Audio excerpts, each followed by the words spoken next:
Hi everyone, අදත් අපි අලුත් වීඩියෝ එකකින් හම්බුණා. මේ වීඩියෝ එකේදී මම කියන්නේ Power BI කියන්නේ මොකක්ද කියලා. සහ Power BI වල parts ප්‍රධාන parts එක මොනවද කියලා. අද ඔයාලට මේ වීඩියෝ එකෙන් මම explain කරනවා. මේ සරලවම කිව්වොත් Power BI කියන්නේ බිස්නස් ඉන්ටෙලිජන්ට් ටූල් එක.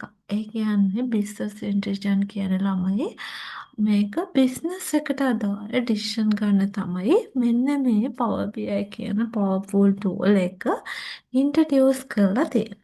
හරි. ඔයාලට මෙහෙම කන්සර්න් එකක් තිබෙනවා. ඔයාලට මොනවා හරි කම්පැනි එකක ඔයාලගේ තියෙනවා එක එක මාසෙට අදාළ රෙවෙනියු එකක් ඇනලිසිස් කරන්න. හරිද? එතකොට ඒ වගේ ඔයාලට පුළුවන් දැන් එක එක මාසවල රෙවෙනියු ඔයාලගේ එක එක මාසවලට අදාළ රෙවෙනියු තියනවා කියලා හිතන්න. හරිද? දැන් හිතන්න මෙතන මාසෙට හරි මොකක් හරි රීජන් එකකට කියලා හිතන්න. මේකේ එක එක රීජන් එකට අදාළ මොකක් හරි ප්‍රොඩක්ට් එකට අදාළ රෙවෙනියු එකක් තියෙනවා. මේ ප්‍රොඩක්ට් එකට අදාළ රෙවෙනියු එක එක එක රෙවෙනියුස් වර්ග තියෙනවා.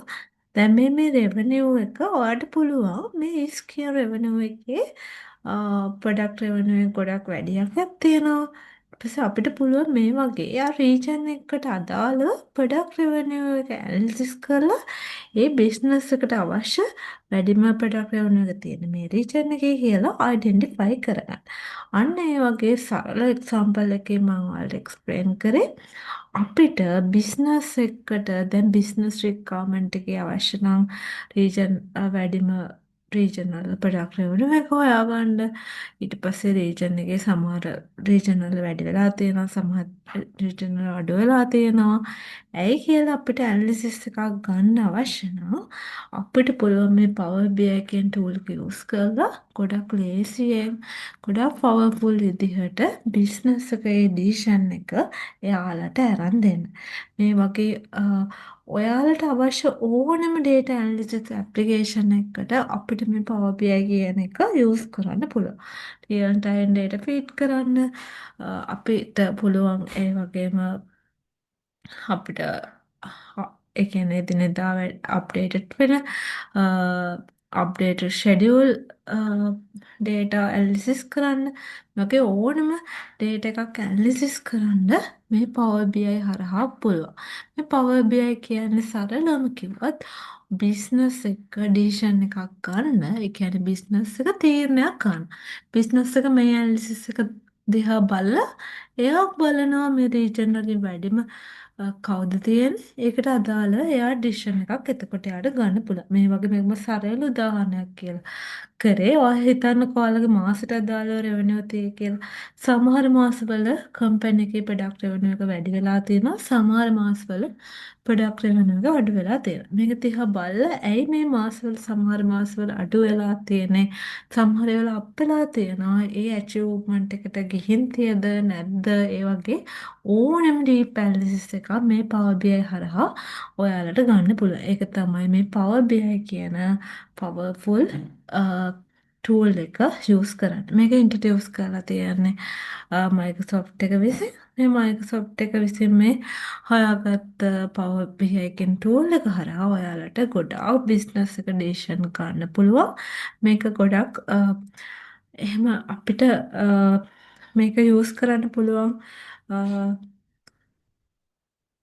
ගණනාවක් තියෙනවා HR ෆයිනෑන්ස් ඒ කියන්නේ ගාමන්ට් ෆැක්ටරි වලට ඊට පස්සේ ඕනම ෆීල්ඩ් එකක data analysis solution එකකට මේ කියන Power BI කියන powerful tool එක use කරන්න පුළුවන්. මේක තමයි ප්‍රධාන වශයෙන්ම මේ Power BI එක use කරන්නේ. හරි. ඔයාලට මොනවා හරි කියපු දේවල් තේරුනේ නැත්නම් තියෙනවා නම් ඔයාලා මේක කමෙන්ට් කරන්න. මේක තමයි Power BI එකේ තියෙන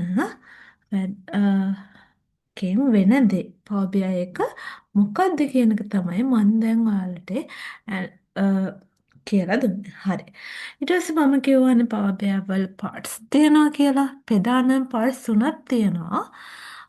තව part පළවෙනි පාර්ට් එක තමයි Power BI desktop එක. ඒ කියන්නේ මේ ඔයාලා මේ පේන ඇප්ලිකේෂන් එක තමයි Power BI desktop එක කියලා කියන්නේ. හරිද? මේ Power BI desktop එක අපි යූස් කරන්නේ ළමයි අපිට අවශ්‍ය data ටික අරගෙන ඒ එක යූස් කරලා ඩෑෂ්බෝඩ් එකක් හදාගන්න. ඊළඟ පාර්ට් එක Power BI සර්විස් එක. Power BI සර්විස් එක යූස් කරන්න මේ හදාගත්ත ඇප්ලිකේෂන් එක තියෙනවා. දැන් අපි ඇප්ලිකේෂන් එකක් හැදුවට බැහැනේ අපි මේක අදාළ කට්ටියට ෂෙයා කරන්න බෑ. අන්න මේක පබ්ලිෂ් කරලා අදාළ පාර්ටිස්ට ෂෙයා කරන පාර්ට් එක ඊළඟ නම්බර් 2 Power BI සර්විස්. හරි.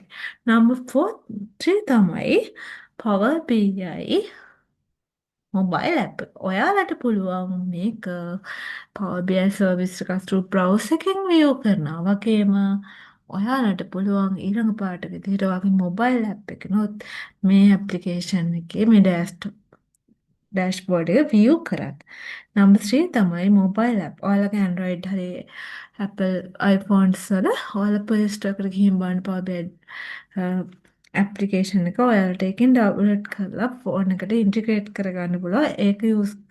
ඒක තමයි අපේ නම්බර් 3 පාර්ට් එක. දැන් අපි කිව්වා පළවෙනි පාර්ට් එක Power BI desktop. ඒක යූස් කරන්නේ Power BI එකේ ඩෑෂ්බෝඩ් එක ප්‍රපෙයාර් කරන පාර්ට් එකට. දෙවෙනි පාර්ට් Power BI service. ඒ කියන්නේ අපිට අදාළ කට්ටියට පබ්ලිෂ් කරලා අදාළ ඉන්ටර්ෆේස් එකට පබ්ලිෂ් කරලා ඒක ෂෙයා කරන එක. ඒ කියන්නේ ළමයි සාමාන්‍යයෙන් වල එක්සැම්පල් එකක් ගත්තොත් Google Drive එකට ෆයිල් එකක් අප්ලෝඩ් කරලා අපිට බ්‍රවුසර් එකකින් බලලා වගේ. අන්න එහෙම හිතන්නකෝ. අන්න ඒ වගේ දෙයක් තමයි එතනත් තියෙන්නේ. ඔයාලා පබ්ලිෂ් කරලා ඒක අදාළ කට්ටියට ඇක්සස් කරන්න ෂෙයා කරනවා. මොකද අපිට හැමෝටම ඇක්සස් දෙන්න බැහැනේ. මොකද අපි ඔතරයිස් පීපල්ලට විතර ඇක්සස් දෙන්නේ. ඒ හින්දා අපි ඊළඟ පාට තමයි පබ්ලිෂ් ඇන්ඩ් ෂෙයාරින්. ඒක අපි යූස් කරනවා Power BI සර්විස් එක. ඊළඟ පාට එක තමයි ළමයි Power BI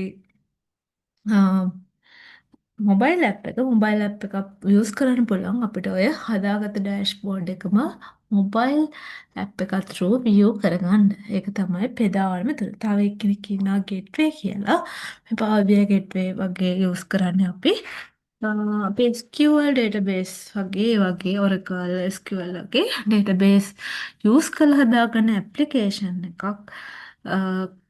එකට අවශ්‍ය වෙනවා අපිට ඒක පබ්ලිෂ් කරලා අපිට ඒක සර්වර් එක රන් කරගන්න ගෙට්වේ එකක් අවශ්‍ය වෙනවා. on premises ගෙට්වේ එකක් අවශ්‍ය වෙනවා. ඒක තමයි fourth part එක. ප්‍රධාන වශයෙන්ම parts තුනේ තියෙන්නේ. අරකට SQL ඒ වගේ ඇප්ලිකේෂන් යූස් කරන අයට අනවශ්‍යයෙන් වැදගත් වෙනවා. හරි. අපි එහෙනම් අද Power BI මොකක්ද කියලා සහ Power BI වල ප්‍රධාන parts තුන ඔයාලා අයිඩියා එකක් ගත්ත කියලා හිතනවා. මොන හරි ප්‍රශ්න තියෙනවා නම් queries තියෙනවා නම් ඔයාලා ඒක කමෙන්ට් සෙක්ෂන් එකේ ප්ලේස් කරන්න. වීඩියෝ එක වොච් කරාට thank you. අපි ඊළඟ වීඩියෝ එකෙන් හම්බෙමු.